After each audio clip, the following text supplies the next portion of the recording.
ಶಾಂತಮ್ಮ ಕೊಡಿ, ನಾನೇ ಬಡಿಸ್ತೀನಿ. ಅಲ್ಲ, ನಾನು ಬಡಿಸ್ತೀನಿ, ನೀನು ಕೂತ್ಕೊಂಡು ಊಟ ಮಾಡ. ಬೇಡ ಶಾಂತಮ್ಮ, ಅಪರೂಪಕ್ಕೆ ನಮ್ಮ ಮನೆಗೆ ಬಂದಿದ್ದಾರೆ, ಹಾಕಿದ್ಮೇಲೆ ನಾನೇ ಬಡಿಸ್ಬೇಕಲ್ವಾ?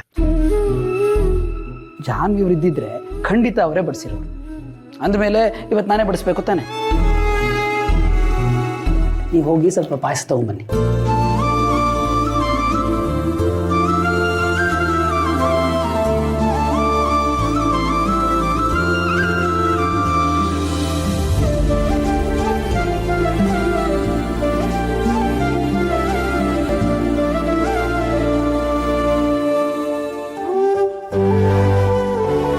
ಇಡೀ ಶಾಂತಮ್ಮ.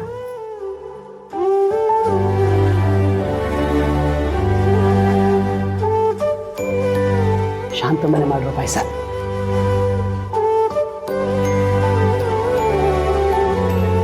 ಇವನು ಇಷ್ಟೊಂದು ಕಾಳಜಿ ತೋರಿಸ್ತಾ ಇರೋದನ್ನ ನೋಡಿದರೆ ಏನೋ ಮಾಡೋ ಥರ ಕಾಣಿಸ್ತಿದ್ದಾನೆ.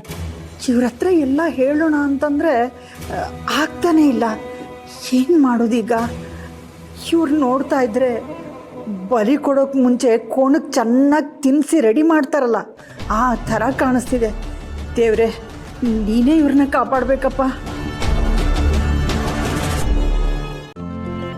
ಇಂದೇ ಡೌನ್ಲೋಡ್ ಮಾಡಿ ಮತ್ತು ನಿಮ್ಮ ನೆಚ್ಚಿನ ಶೋಗಳನ್ನು ಆನಂದಿಸಿ.